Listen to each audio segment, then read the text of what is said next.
Let's speak to Shai Franklin in New York, the former executive director of the American section of the World Jewish Congress. Shai, good to have you with us. This is a controversial statement from President Trump. Why do you think he's chosen to make this call now? The timing seems to be related to the upcoming election in Israel.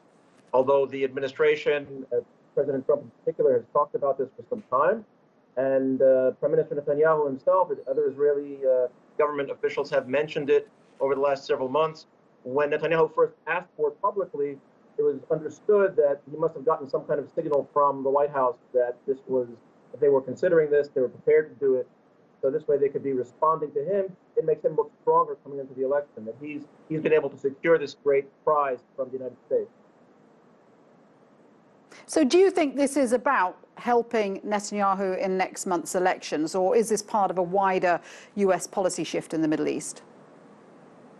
Well, there's been a wider, I wouldn't call it policy shift, there's been a wider shift over the last couple of years in terms of the United States, President Trump in particular, stepping away from long-held positions. The assumption, the premise of United States policy in the Middle East for decades has been preserving the status quo to any extent possible.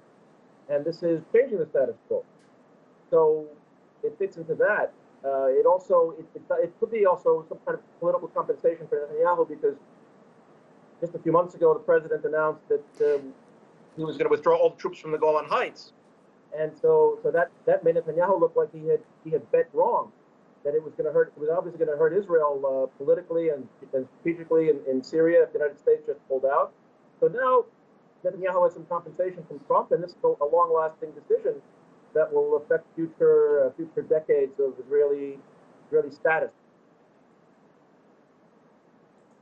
Shai, thank you very much indeed for that. Shai Franklin there in New York.